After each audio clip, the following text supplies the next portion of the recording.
Formalist poetry might be the most difficult type of art form to pursue today. Unlike painting and music, which both have a sense of immediacy in terms of sense perception, you can hear a symphony, you can see a painting. Literature occurs through the medium of language and thus requires a literate audience, something that is becoming increasingly uncommon. Also, unlike prose or free verse or spoken word poetry, there is a rigorousness to classical poetry. It is a craft that takes a long gestation period of study before you develop mastery. So in light of this, I want to pose a question. Should you become a classical poet? Perhaps this is a question you've asked yourself. I mean, probably, it isn't, let's be honest. Why would this idea occur to you at all? But if there's something wrong with you, maybe you have a brain disorder or an inordinate desire for fame of a very particular kind, then yes, maybe you've considered this for yourself. So if you have considered this, I want to help you think through this life-changing question. But before we get to that, I want to say thank you to my 500 subscribers. Yes, I have hit the big 500. It's really not a big number at all, like nobody really cares, but apparently you care, so thank you. We are not numerous, but we are resilient, maybe. Perspicacious. Anyway, thanks everybody. And thank you especially to those people who have not subscribed, but who have begun to troll me in larger numbers, and just say a lot of awful things about how I'm wrong about everything, closed-minded, etc. Thank you, trollers, for making me feel relevant. You've taken time out of your day to hate me, and that will not be forgotten. Moving on to this question of, should you be a classical poet? Before we can answer that, we really have to define our terms. So firstly, what is a classical poet? Well, the term is kind of a misnomer if you're referring to a poet living now. It technically refers to poetry written in a certain time period, that is, the ages of Greece and Rome. It would be more accurate to use the term neoclassical poet, or better yet, formalist poet. But the word classical in this sense has come to take on the same kind of connotation it does with classical music, which refers to any music written in the past of a highbrow character, spanning a period of about 1,000 years. Of course, the specific musical forms from different periods are quite different. What does Gregorian chant have to do with the symphonies of Haydn, for example? Very little, other than having a distant, indirect line of influence. And with classical poetry, it's kind of the same thing. One favorable argument for using the term classical to refer to these poets is that the poetry of John Keats, for example, has a lot more in common with the poetry of Horace, who lived 18 centuries before Keats, than it does with the poetry of Ezra Pound, who lived only 1 century after Keats. The 20th century did inaugurate a fundamental break with the past in many ways. Not for everyone, but for most figures. And so the term classical poet today refers, as you might guess, to a poet who is writing in a more traditional style. So now that we've defined our terms, next we have to address the question of your motivation. Why become a classical poet? Well, with writers, generally speaking, there are a few different motives in play. One is you want to make money. Well, if that's your goal, good luck to you. It's always nice to make money off of your books, but you don't want to write poetry, and you certainly don't want to write classical poetry because poetry just doesn't make a lot of money. So the next thing is you might want to be a poet because you have something to say. You want to instruct or entertain or both. You want to get your work out there to a reading public. This should be a necessary criterion, but a lot of the times it isn't. Lots of people are writing highly unnecessary books that neither instruct nor entertain. To quote Christopher Hitchens, everyone has a book in them, and in most places, that's where it should stay. This is the case with poetry as much as anything else. And I would say if you do want to be a poet, your motive should be primarily aesthetic rather than emotional or political. A lot of poets today are either activists promoting some cause through their free verse, or sentimentalists just baldly expressing their feelings in rhyme and meter. And I don't think either of those things are real poetry. When people would come to W.H. Auden saying, "I want to be a poet," he would ask them why. And they would often say, "Well, I just want to express my feelings. And then Auden would reply, no, you really shouldn't be a poet. Auden thought that a poet's primary goal should be to play with words and language. This isn't to say that there can't be feelings or political views expressed in your poems, they just need to be carefully honed and expressed through imagery or conceits, which are extended analogies. But even if you are writing poetry to instruct or entertain, probably this isn't your only motive. A secondary motivation often has to do with the desire to be remembered. You want to put the work out there to produce something of value, but you don't want to do this anonymously, like some ancient Chinese writer attributing their verses to Lao Tzu. You want to be recognized for your achievement, and you want that recognition to be lasting. I began my last tutorial, Tools for Writing Classical Poetry, by saying that every author I've ever met wants to be remembered and often believes that they will be, no matter how bad they are. But almost every author has an extremely vague conception of what this would actually be like. Obviously, I am not speaking from experience here, but by looking at the literary landscape of the past, it is possible to extract some generalizations about this. So let's take a few moments to analyze the nature of posthumous glory.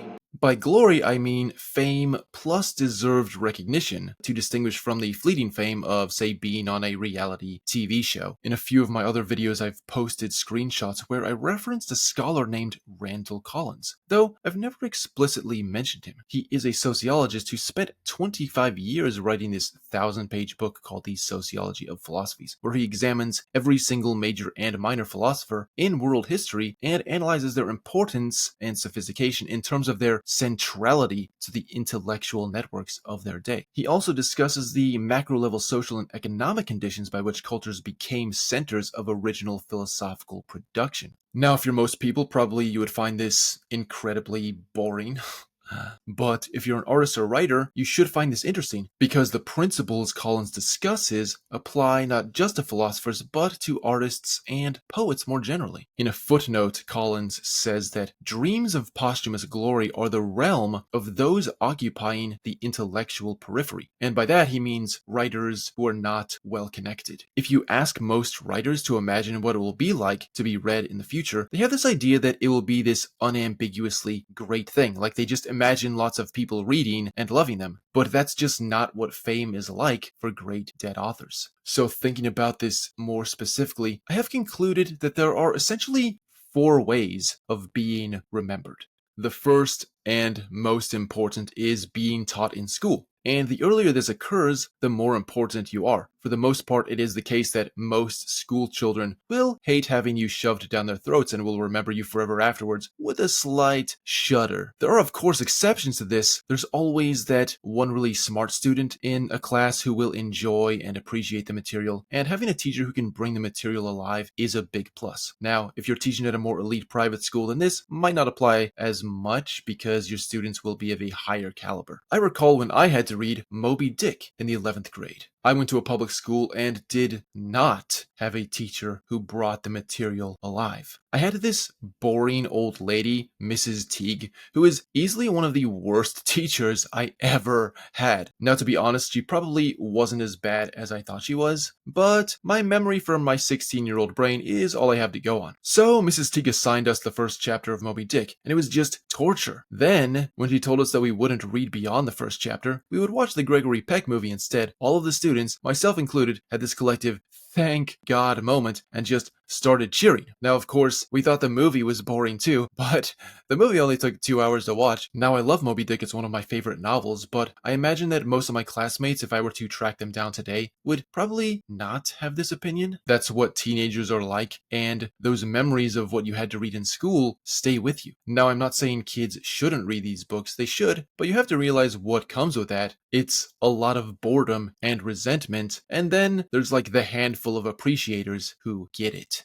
So that's the first way you'll be remembered at school. And the second way you'll be remembered is even worse than the first. It's that scholars are going to be reading you and authoring works that analyze you. And you might say, what's wrong with that? That would be great. And if it's good scholarship, it will be great. Merritt Hughes, who edited the Odyssey Press edition of the complete poems and major prose of John Milton, is one example of a great scholar. But the sad fact is most scholarship today is not great scholarship. It's not even good scholarship. It is bad scholarship. English departments have been taken over by theoreticians, and these scholars will be interpreting your work in a way that you never intended, looking beneath the text, so to speak, twisting your words to fit some abstract postmodern paradigm that is totally irrelevant to anything you actually wrote. Now, as an example of this, let's take Moby Dick. Moby Dick has been interpreted through every critical lens and paradigm you could possibly imagine. When it first came out, the critics noticed its religious symbolism. Then, during the early 20th century, D.H. Lawrence saw it as an omen of things to come for Europe. And then the various schools of thought, the New Critics and the Post-Colonialists and the Jungian Psychoanalysts, all got their hands on it.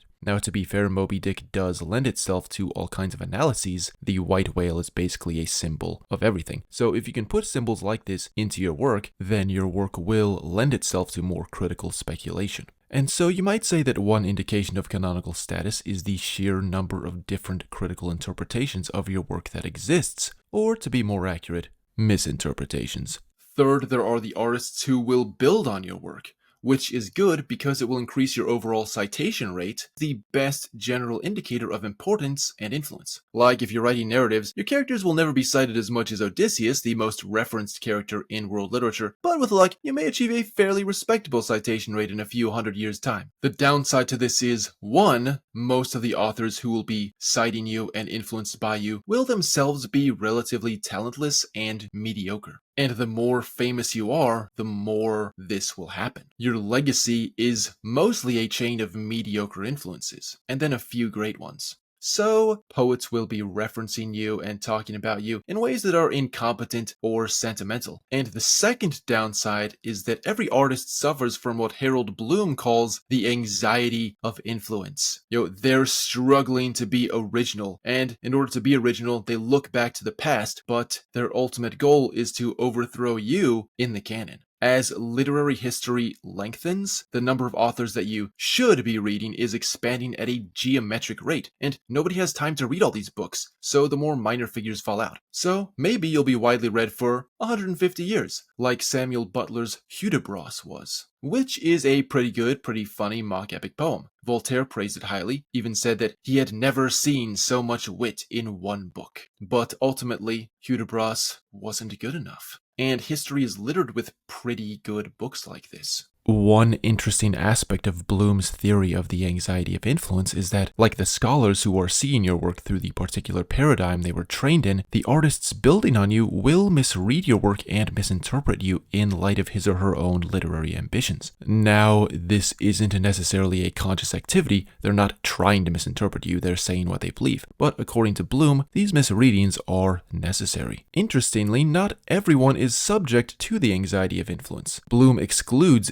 Shakespeare from this because Shakespeare lived at a time when the only literary precursor he had to struggle against in the field of drama was Marlowe. And while Marlowe is great, he isn't Shakespeare. But Shakespeare is apparently the only one who is immune to this, except for maybe like Homer. All of the rest of us come in the late stages of literary history when we have so many precursors and we feel weighed down by the past. Bloom sees in notable contemporary poets like A.R. Ammons the feeling of battling against the death of poetry and being exhausted as latecomers. These poets are conscious of their own diminished status and struggle against it. And I do think this theory applies especially well to modernist poets who have this very despairing tone. They feel that everything has been done and the negativity comes through in their poetry and also their criticism and literary theories. T.S. Eliot's The Wasteland is the prototypical example of this type of poetry. There's always some article coming out in the New Yorker or the New York Times proclaiming that poetry is dead. It happens on an annual basis. And I think this despairing tone, this consciousness of being a latecomer, says a lot about why nobody cares about poetry anymore, at least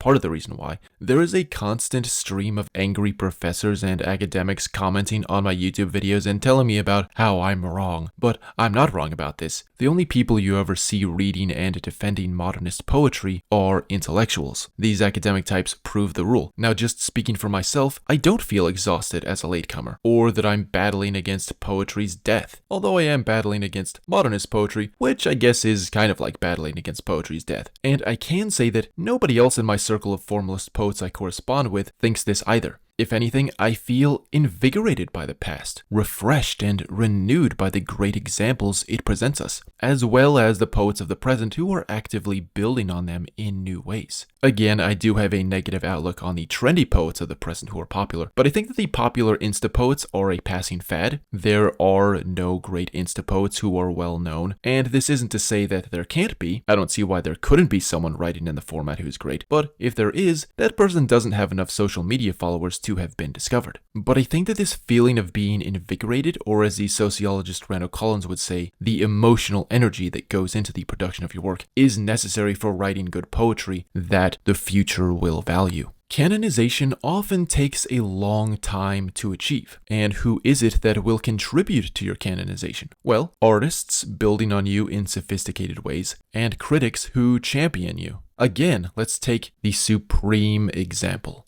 William Shakespeare. In the 17th and 18th centuries, Shakespeare did not have the highest reputation, and at certain times it was even kind of low. One of my favorite works in the classical music repertoire is Henry Purcell's Fairy Queen, which is incidental music to A Midsummer Night's Dream. That is a series of musical interludes interspersed between scenes of the play. Now, if you see this performed today, it will be Shakespeare's play and Purcell's music, but this was not the case when it premiered on the stage in 1692. Shakespeare's lofty style had fallen out of fashion, so the entire text of A Midsummer Night's Dream was rewritten by a poet named Elkanah Settle. If I had to say who the most forgettable non-entity in all of literary history is, I think it would be Elkanah Settle. Now, if it's any consolation to Shakespeare's ghost, Fairy Queen didn't do well on its opening run. A contemporary account says that the court in town were wonderfully satisfied with it, but the expenses in setting it out being so great, the company got very little by it. That is, the opera company that produced it.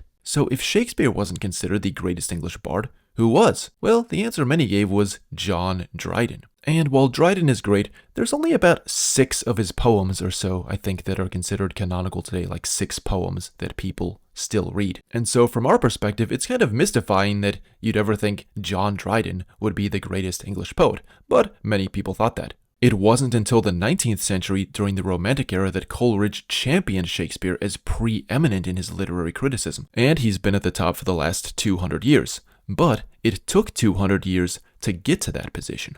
Fourth, in addition to students, scholars, and artists, you have the general reader, who may overlap with these other categories, but not necessarily. Maybe they read you as a student and hated you, but decided to give you a second chance as an adult and developed a more favorable appreciation. This is the smallest category of readers because individuals who read the classics for pleasure are rare, and they tend to occur randomly. They're scattered far and wide, much like poets themselves. But I think it is the most preferable category because the general reader doesn't have an axe to grind like the scholar. They are not being forced down your throats like the student. They're not trying to overthrow you like the artist. It's just an honest engagement with your work. So those are the 4 basic categories, and I wanted to talk about this not just to complain or be a Debbie Downer, but because if you're an author or an aspiring author, it's helpful to know what to expect from your own earthly afterlife. And what I'm talking about is really a best case scenario.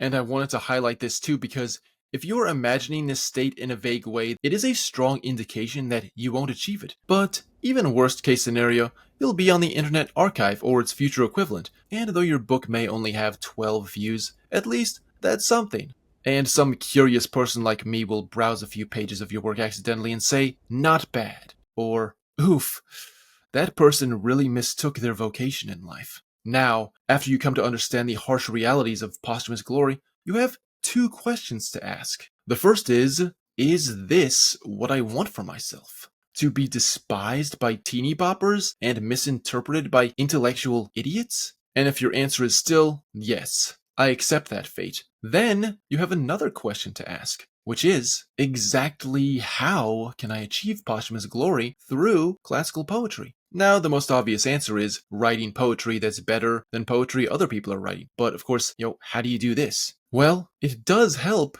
to be a genius. Now, genius is not simply a question of natural ability, and even when it is, IQ is a variegated thing. As Marilyn Vosa-Savant has said, who is the person who held the highest IQ in the Guinness Book of World Records before they abolished the category, attempts to measure intelligence are useless, since there are so many factors involved. In my recent tutorial video, Tools for Writing Classical Poetry, I mentioned Steven Pinker's quote that geniuses are wonks, and I shared a screenshot of the passage where that occurs in his book, How the Mind Works, but I didn't go into it. So I want to do that here with a focus on methods of knowledge acquisition. The first thing that geniuses do on their road to mastery is they absorb everything. In my tutorial video, I said W.H. Auden liked reading the Oxford English Dictionary, and I cited something that I use myself that Auden lacked, and that is the historical thesaurus of the OET. Books about words are a great tool for expanding your vocabulary, and they're also the most basic element in your tool belt. Now, that's just one example. It's essential to be making use of the other resources at your disposal. Books in conjunction with audiobooks, preferably reading and listening simultaneously so as to absorb information from two different sources of sensory input and thus consolidate the information more effectively in your memory. This is especially useful for texts like the Fairy Queen or the Canterbury Tales, where you can hear the Middle English being pronounced. The Internet Archive is a fabulous resource. It has all the books in the public domain and many that are not. And its search function is especially useful if you're doing research on particular topics, because you don't have to spend time wading through the pages of a physical book. You can just search for what you're looking for. The Great Courses is a good resource for introductions to topics. How to read and understand poetry is a great place to start.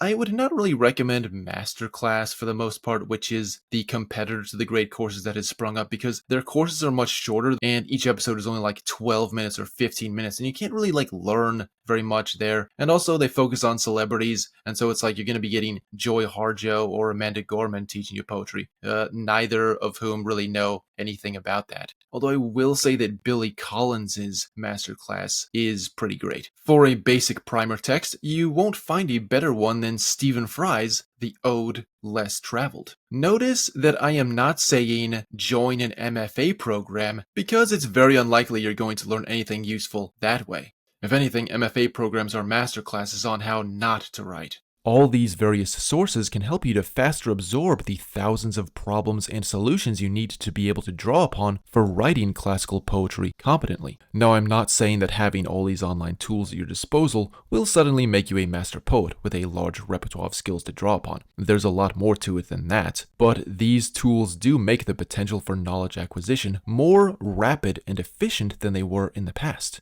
A corollary to this principle of absorbing everything is you have to do it a lot. And when I say a lot, I mean preferably all the time, or as much time as you can devote to it. You have to treat it like an avocation. I've found that most people are not prepared for the sacrifice that this entails. Most poets died poor. Milton and Keats are just two of the most iconic examples. And Milton was living in a time where people still really cared about poetry and understood all of the obscure classical references in Paradise Lost. Like, the people who read Paradise Lost in Milton's day didn't need footnotes because they had classical educations themselves. And Milton was still poor and only made like £10 from the publication of Paradise Lost in his lifetime. And you are not living in Milton's time. You are living in a time of half-literate screen starers and avaricious publishing companies. So, the odds are stacked against you right there. When you look at the great figures, their actual lived lives were kind of sad and pathetic compared to the man of action who is going on adventures and sleeping around a lot. Like Lord Byron was one of these guys, but he was very much an outlier, I think. So, the life of the mind isn't bad or anything, but it's also not an enviable life. There's no reason anyone would choose this life unless you just have this kind of personality that's suited to being alone and working alone, and occasionally coming together with others to share the end products of your isolation. If you're writing highbrow stuff, you're mostly writing for the future. For those few and far between ideal general smart people who don't have an axe to grind and are slipping through the gaps of the indoctrination machine, otherwise known as public schools. You have to accept that you're going to have a narrow audience. But that audience does exist, and you need to tap into it. Which, more on that later. Another corollary of pursuing your vocation relentlessly is, how are you going to pay the bills? If you are independently wealthy, you're very lucky. The second best option is to have a job like journalism or teaching that overlaps with what you're doing, so you can kill two birds with one stone. Journalism today is mostly freelance and you need to have connections, and even then, you're going to struggle to make ends meet. But the upside there is that you will have more free time. Teaching, especially in public schools below the college level, is very draining, and you probably won't have much time for writing. If you can land a job that is both relevant to your literary ambition and one that won't take up a lot of time, then again, you're lucky. This is currently my situation, and I'm trying to make the most of it. But it isn't most people's situation, and not for want of trying. On my LinkedIn profile, I'm constantly being bombarded with messages from people who are looking for a job in conservative media. And I have to tell them, I feel for you, but I can't help you because the much vaunted parallel economy that conservatives love to champion just doesn't exist outside of political activism and fundraising jobs. The Epoch Times is the only alternative media group that even has an arts and culture section, and the others just don't seem to understand how important it is to produce and promote sophisticated cultural products that serve as a vehicle for your ideas. And I'm not just talking about reviewing movies and having streaming services. I'm talking about painting, poems, plays, music, etc. Whether it's Fox News or the Daily Wire or Breitbart or The Blaze, none of them employ any literary critics or arts writers because their subscribers are practical people who just want to read about politics and economics. Now this is starting to change, but if you're observing this in real time, it's like watching a glacier melt. So back to our main topic. If you're an unlucky poet, this leads us to the third option of pursuing poetry as a vocation. Just have your day job and write in your spare time. This is the case with most poets. Gerard Manley Hopkins was a monk. T.S. Eliot worked at a bank. Robert Herrick was a country vicar. Before Keats abandoned the notion of taking up a profession, he was a physician's assistant. William Blake, when he wasn't getting work illustrating books, was just walking around his property in the nude and receiving visitors that way. Walking around naked isn't a job, but I just wanted to throw that out there. It was a thing. I've said this before here on this podcast, but it's worth repeating that for the past 60 or 70 years, all the notable poets have been academics. And I think poetry has suffered from the lack of occupational diversity and the dominance of the professional intellectual, whose values really don't represent the values of normal people. In our own time, thanks to the internet, we're finally getting back to the way things have been for most of history, and we're again seeing a lot of poets who are normal people with normal jobs. Many of the poets affiliated with the Society of Classical Poets fall into this category. Probably this will be your lot. It is the case though that when you look at a lot of these great poets with normal jobs, just to take the cases of Herrick, Hopkins, and Eliot, they didn't have children. Now there are always exceptions, of course. Wordsworth had a good number of kids, even though most of them died. Wallace Stevens was the VP of a big insurance company and had a family, had a normal life, and he's one of the most celebrated poets of the 20th century. I'm not saying it's impossible to pursue poetry and have a family. Anything can happen. But there is a direct correlation between time spent and achievement, and having a normal life does make it more difficult to spend time on poetry, unless you're wealthy and can afford a nanny or babysitters, or you have a trad wife taking care of the kids, or who knows, maybe you are the trad wife. Monica Cooper, a fine award-winning poetess, has what I think is my favorite bio I've ever seen of a poet, and her bio is simply,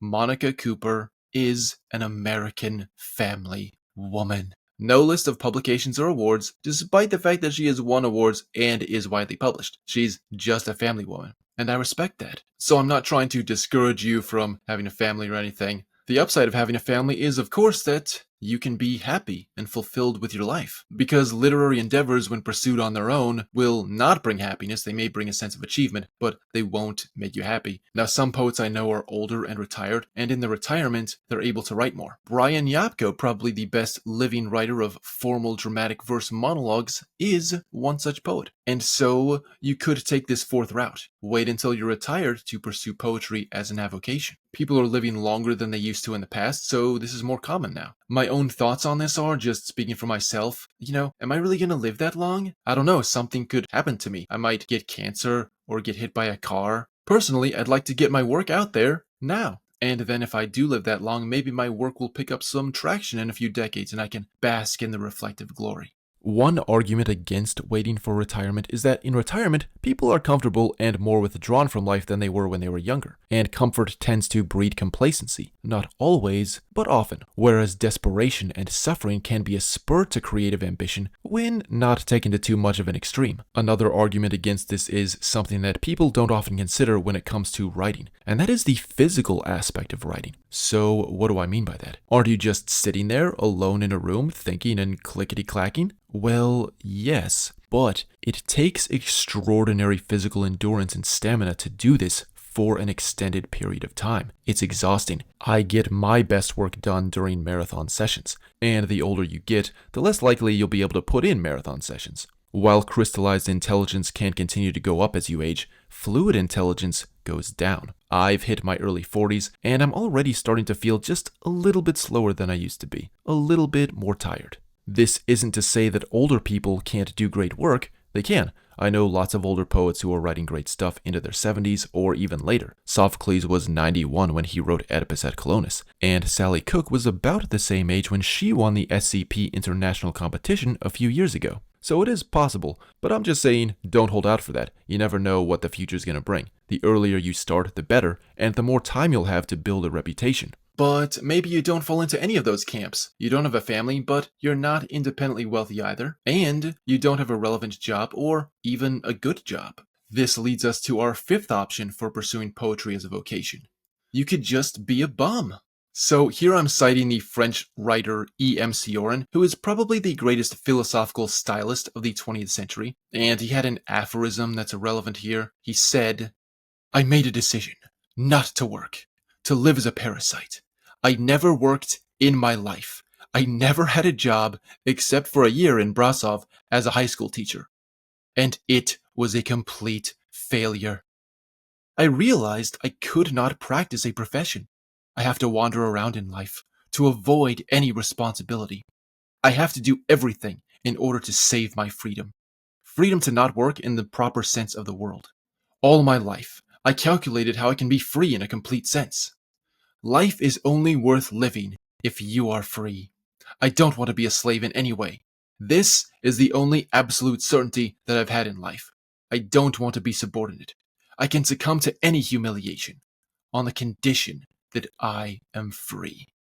So I wanted to quote that. This is obviously an extreme position to take, and I'm not saying do this. It's just an option. Cioran was not known for his sense of balance. This is the same person who said, "The problem with killing yourself is you always kill yourself too late." And "There hasn't been anyone, not even a friend, that I haven't wished death on at least once." If you have a morbid sense of humor like I do, you may appreciate that kind of thing. But if not, the point to take away from the passage is, it is true that artists are basically social parasites. And if you want to devote yourself to the fullest, this route will allow you to do that better than any other. It is also the hardest route to take. You're unemployed. The practical people around you are going to think you're a loser, and that's largely how you'll be perceived in your lifetime. Practical people. They work, they play, they eat, they breed, they go into the ground.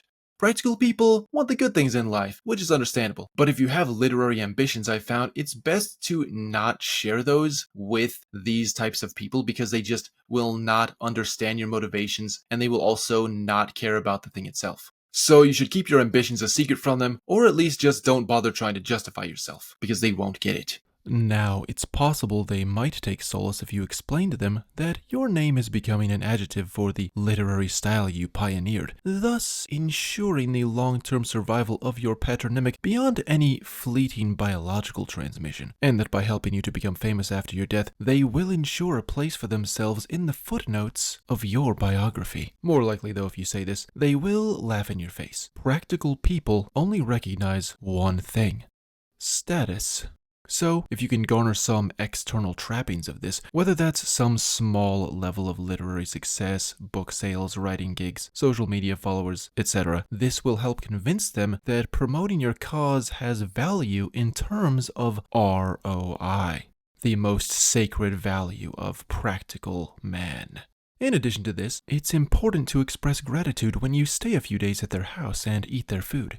If you despise these grasping middle-class worms, just pretend like you're grateful. This is more or less the equivalent of when poets used to dedicate their books to patrons back in aristocratic eras. No matter how stupid these noblemen might have been, you had to praise them. In Ariosto's case, he even made two of his heroic characters in Orlando Furioso the distant ancestors of the Este family, and devoted a chapter to its genealogy. And when he presented the first edition of this marvelous work to his patron, Ippolito d'Este, who was good enough to publish it at his own expense, what do you think Ippolito's response was? Well, the unscrupulous cardinal wasn't impressed at all. He is reported to have asked, "Where did you find all this balderdash, Master Ludovico?" As Barbara Reynolds tells us, Ariosto's reply was not recorded. Now, Edmund Spenser wrote a similar genealogy in the Fairy Queen for the Tudor dynasty, although his patron Elizabeth I was a highly discerning person, a good poet in her own right, and one of the greatest monarchs who ever lived. This is of course more than classical poets today could ever hope for. Wealthy patrons give their money to institutions that have been captured by leftist interests, and those institutions only give arts grants to leftist avant-garde mediocrities. Most people, if you give them your poetic manuscript, will probably respond with something similar to, "Where did you find all this balderdash?" Again, it is important to ignore such responses. And I should add that while you as a poet are not thinking about this hierarchy, the corporate ladder, you are thinking about this hierarchy, the ladder of poetic glory, which is a much more significant hierarchy in the scheme of things. And of course, this second hierarchy is something that develops over the course of centuries, not a lifetime. Those who come to occupy a high place in this hierarchy often had a very low position in the first hierarchy. Now, will you yourself achieve a high position in the second hierarchy? Almost certainly not. You will be lucky to have a respectable place on the bottom rung, which isn't a bad spot to have. So moving on, in addition to finding some way to pay the bills, you're going to need to tap into the right networks. And here we're coming back around to the sociologist I mentioned at the beginning, Randall Collins. The figures who are remembered as the greatest in their field were well connected in their lifetime. They may not have been famous, generally speaking, but they were connected with other top figures in their specialization, and they were respected by those figures. And this factor, esteem among a niche group of peers and colleagues, not popularity, is actually the biggest predictor of whether or not you will achieve posthumous glory, or just more basically produce sophisticated literature that is of value. Because it's common sense that corresponding with other sophisticated writers makes you more sophisticated in turn. I correspond with a large number of formalist poets, mostly through email, sometimes through video chat. Best of all is to meet people in person if you can afford to travel, because formalist poets don't yet exist in enough numbers to do the coffee shop thing. If you do have geographical proximity with a few others like yourself, getting together in a group setting is ideal. And these are connections you have to forge in your lifetime. Social media is the key way to do this, but it is a huge pitfall potentially because there is so much pressure to just spend all your time promoting yourself. And there's also just a lot of temptations to just be scrolling through stuff all day and not get anything done. So use social media, but don't go crazy with it. You need to spend the bulk of your time producing your work, not advertising yourself. Many of the people who have large followings today online are not really notable for any actual achievements beyond just having a large following. I think that our age is unique compared to past ages in the polarization between performance and exposure and the way that those two things have been inverted. Like in the past, performance was the most important factor in success, while exposure was probably the least important factor. And now that's flipped around. It's the opposite. It's exposure that's everything, and it's performance that counts for almost nothing in your success. I am acquainted with some of the best formalist poets in the English-speaking world today, and pretty much without exception, they're all totally unknown, while the known poets with their high exposure levels are just terrible. In the case of those poets who are both good and well-known, it's usually because they're prominent in their social life in some way that's independent of poetry. Like A.M. Juster has a Wikipedia page, not because of any poetry he's written, but because he's the former head of the Social Security Administration under George W. and Obama. And then if you scroll to the bottom of the page, it's like, oh, he wrote some poetry too. The future is going to represent an inversion of the current social landscape. The people who are famous because of social media will fall into oblivion, and the obscure people who don't have a social media presence at all, who currently are only known within their niche circle of peers, will be remembered. And again, that remembrance takes the form of some scholars, some school children if you're lucky, poets who are influenced by you, and random people who stumble on your work. Literary glory is a highly circumscribed form of fame. It's not like being a movie star. But if you don't want to wait to be read after your death, because who wants that? I would recommend striking a balance between producing the work and doing the online activities. If you're on LinkedIn, do look me up, ask to connect, and shoot me a message. Don't ask me for a job, because I can't give you one. But I would love to talk about poetry with you. It's easier to have a conversation there than in the comment section on YouTube. So, after everything I've said, we are again in a position to ask the question, should you pursue classical poetry as a vocation? And my answer is, only if it's your destiny. If you're not sure whether it's your destiny, it isn't. So just go have a normal life and try to be happy for the 80 years or so you have on this planet. And if you are one of the unlucky ones whom the muse has chosen to seek the laurel wreath, then you should watch my other YouTube videos and subscribe. Now, if poetry isn't your destiny, should you still pursue it? Not as a vocation, but just as a hobby. And I have to stress that those two things are different. Practical people do not recognize the distinction between a hobby and a vocation, but there very much is one. If you really want to pursue this and you view it just as a hobby, you're not going to be the best. But, again, if poetry isn't your destiny, should you just pursue it as a hobby? And to that I would say, absolutely. In fact, that's something I think that everybody should do. There's numerous benefits to doing that. And to that end, pursuing poetry as a hobby, there are a lot of resources out there to help you do this. And one of those resources is, you can watch my other videos and subscribe. Please do join me again in a few weeks for part 2 of this episode, and at that time I will be interviewing 𝐸𝐸𝐶𝐕, a poet and singer who has some great advice taken from experience on how to pursue poetry as an avocation, and even to find success there.